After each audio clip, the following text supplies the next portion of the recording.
अस्सलाम वालेकुम दोस्तों, कैसे हैं आप सब लोग। उम्मीद करती हूँ खैर खैरियत से होंगे। दोस्तों आज मैं आप लोगों के लिए बहुत ही मज़ेदार सा बहुत ही यूनिक सा मैंगो डिज़र्ट लेकर आई हूँ। इतनी मज़ेदार रेसिपी है कि आप इसको जब खाएंगे तो आपका दिल खुश हो जाएगा, क्योंकि अभी बड़ी ईद भी आ रही है और जब ईद आती है तो आपको पता है जब मीठा ना हो तो ईद फीकी फीकी सी लगती है। तो मैंने सोचा आज आपको ईद के हवाले से कोई नया डिज़र्ट सिखा देती हूँ जो मिनटों में बन जाएगा और इतना आसान तरीके से बनेगा। और मैंगो का सीज़न है, आपको मालूम है इतने शानदार किस्म के मैंगो आ रहे हैं। तो आज मैं आपको मैंगो का डिज़र्ट सिखा रही हूँ। तो इस रेसिपी को स्टार्ट करते हैं। बिस्मिल्लाहिर्रहमानिर्रहीम। तो यहाँ पर मैंने दूध ले लिया है। दूध मेरे पास 3 कप है और ये फुल फैट है दूध मेरे पास। और दूध को मैंने बॉइलिंग पे रख दिया है। तो जैसे इसके अंदर बॉइलिंग आ रही है तो मैं इसके अंदर चीनी शामिल कर रही हूँ। चीनी मैंने इस पर 2 से 3 टेबल स्पून इसके अंदर चीनी शामिल की है मैंने, या फिर आप अपने टेस्ट के मुताबिक डाल सकते हैं, क्योंकि हम यहाँ पर एक कस्टर्ड तैयार कर रहे हैं इसके लिए पहले। और यहाँ पर मैंने थोड़ा सा ठंडा दूध ले लिया है और इसके अंदर मैंने 1 कप वनीला कस्टर्ड का शामिल कर दिया है। और इसको बहुत अच्छे से हल करना है वरना लम्स पड़ सकते हैं इसके अंदर।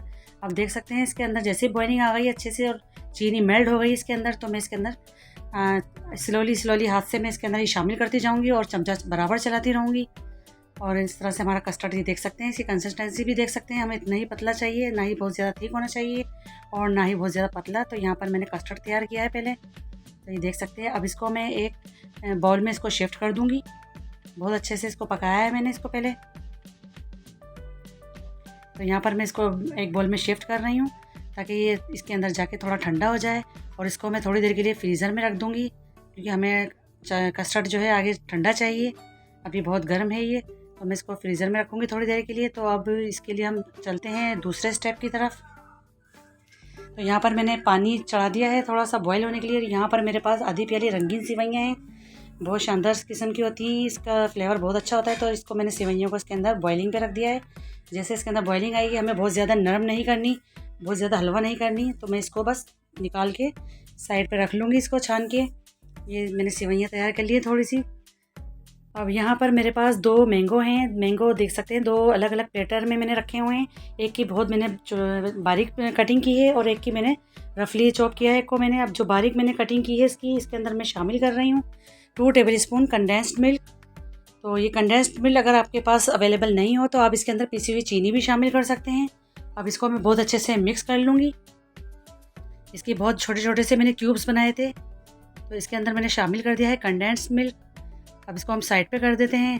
अब यहाँ पर जो मैंने कस्टर्ड बनाया था इसको मैंने फ्रीज़र में रख दिया था थोड़ी देर ठंडा होने के लिए, तो इसको भी एक दफ़ा मैं अच्छे से मिक्स कर लेती हूँ। अब यहाँ मैंने ले लिया है एक ब्लेंडर जार, जग लिया है मैंने ब्लेंडर का। इसमें मैं शामिल कर दूँगी ये सारा जितना भी मेरा कस्टर्ड है, इस पर चला जाएगा। और साथ ही में मैं इसके अंदर मैंगो शामिल करूँगी जो मैंने रफली चॉप किया था। और यहाँ पर आधी प्याली मेरे पास ताज़ा दूध की मलाई है, वो शामिल की है मैंने इसके अंदर। अगर आपके पास ताज़े दूध की मलाई ना हो तो आप इसके अंदर फ्रेश क्रीम भी डाल सकते हैं। बस इन तमाम चीज़ों को मैंने इसके अंदर शामिल कर दिया है। अब इसको मैं ब्लेंडर को बहुत अच्छे से कवर कर दूंगी और इसको ब्लेंड कर लूँगी। तो ये देख सकते हैं बहुत अच्छे से इसको मैंने ब्लेंडर में इसका ब्लेंड कर लिया है इसको, और इसको मैं एक बाउल में अब शिफ्ट कर रही हूँ। देख सकते हैं कितना स्मूथ सा बना है हमारा ये बैटर और कितना कलरफुल बना है ये। तो सारा इसके अंदर आ गया है। अब इसको मज़ीद और कलरफुल करने के लिए जो मैंने सेवइयाँ बनाई थी उसको मैंने पानी से निकाल के छान ली थी, तो इसको भी शामिल करूँगी इसके अंदर। ये सेवइयाँ इसके अंदर चली जाएंगी सारी। बहुत अच्छे से इसको मिक्स करेंगे हम। और यहाँ पर मेरे पास थोड़े बादाम थे, उसको मैंने क्रश कर लिया है। तो इस तरह से मैंने इसके अंदर थोड़े से बादाम भी डाल दिए हैं। और आपको जौन से भी नट पसंद हो तो आप वो अपनी पसंद से डाल सकते हैं। इसको मैंने अच्छे से मिक्स कर दिया है।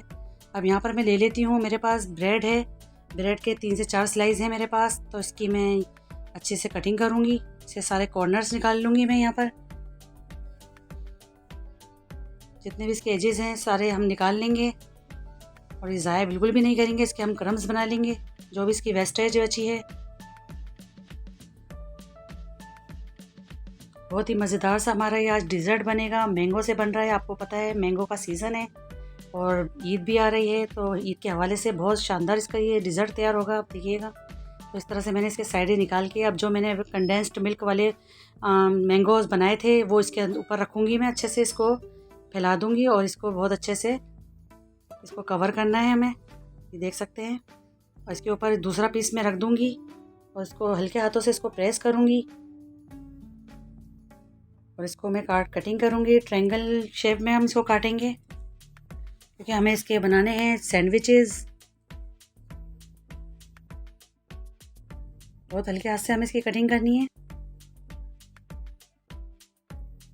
ये देख सकते हैं चारों कॉर्नर्स की इस तरह से मैंने कटिंग कर ली है और इस तरह से ब्रेड के सैंडविचेस बन गए हैं। इतना मज़ेदार सा ही लग रहा है देखने में, ये देख सकते हैं आप, इतना शानदार सा सैंडविच बनकर इसका तैयार हुआ है। तो चलिए अब इसको सर्व कर लेते हैं। सर्विंग प्लेटर में चलते हैं। यहाँ पे मैंने खूबसूरत सा एक बोल ले लिया है और उसके अंदर मैं इसको रखूँगी सैंडविच को, और जितने इसके अंदर सर्विंग होगी उतने ही रखेंगे, ज़्यादा नहीं रखेंगे हम। तो ये देख सकते हैं 4 पीसेस मैंने इसके अंदर रख दिए हैं। अब जितना भी सारा ये बैटर बना हुआ है मैं इसके ऊपर डालती जाऊँगी। इतना मज़ेदार सा ही बना है, यकीन करें, देखते ही मुंह में पानी आ रहा है, दिल ललचा रहा है। इसको आप ज़रूर ट्राई करिए। बकरीद के हवाले से बेहतरीन मैंने आज आपको ये डिज़र्ट बना के बताया है। अपने मेहमानों के सामने पेश करें, अपने घर वालों को खिलाएं, बहुत मज़ेदार लगेगा और आपकी तारीफ़ करते करते नहीं थकेंगे जब आप किसी को पेश करेंगे। तो ये इतना मज़ेदार ही डिज़र्ट बना है मैंगो से, वो शानदार सा बन के तैयार हुआ था। इसके ऊपर थोड़ी सी मैं बादाम से इसकी गार्निशिंग कर दूँगी, इस तरह से देख सकते हैं। और इसको आप फ्रिज में रखिएगा, इसको बिल्कुल ठंडा करके चिल्ड करके खाइएगा तो बहुत ही बेहतरीन लगेगा, खाने में मज़ा आएगा ये इसे खाने में। तो इस तरह से मैंने इसकी देखे गार्निश भी कर दी है। और जो मेरे पास कंडेंस्ड मिल्क वाले मैंगो बचे थे तो इस तरह से वो भी मैं थोड़े थोड़े शामिल कर रही हूँ ताकि खूबसूरत भी लगें और खाने में मज़ेदार भी लगें। तो ये देख सकते हैं इसकी गार्निशिंग हो गई है और माशाल्लाह सुभान अल्लाह कितना शानदार सा हमारा डिज़र्ट बन के तैयार हुआ है और इतने कम वक्त में बना है और इतने कम पैसों में बना है। यकीन करें सारी चीज़ें आपके अपने घर में मौजूद होती हैं, कोई ऐसी चीज़ इसके अंदर मैंने इस्तेमाल नहीं की कि जिससे आपको परेशानी हो या आपको बाज़ार से मंगवाना पड़े। सारी चीज़ें मैंने घर की बनाकर दिखाई हैं। आप इसको बकरीद में ज़रूर ट्राई कीजिएगा और इसका फ़ीडबैक मुझे दीजिएगा। आप मुझे दुआएं देंगे। यकीन करें इतना बेहतरीन डिज़र्ट बना है ये रसमलाई से 1000 गुना बेहतर लगेगा। आप इसको खा के आप रसमलाई खाना भूल जाएंगे, इतना बेहतरीन रसमलाई की ये डिज़र्ट बन के तैयार हुआ है मैंगो से। तो आई होप आपको आज की मेरी वीडियो पसंद आई होगी। पसंद आई तो लाइक करिए, शेयर करिए, ज़्यादा से ज़्यादा अपनी फैमिली मेम्बर्स में, दोस्तों में शेयर करा करें ताकि ज़्यादा से ज़्यादा हमारे लोग हमारे चैनल पर आएँ, हमसे जुड़ें। तो ये थी आज की हमारी रेसिपी अच्छी लगी तो लाइक करें प्लीज़ और शेयर करें और दुआओं में याद रखें। अल्लाह हाफिज़।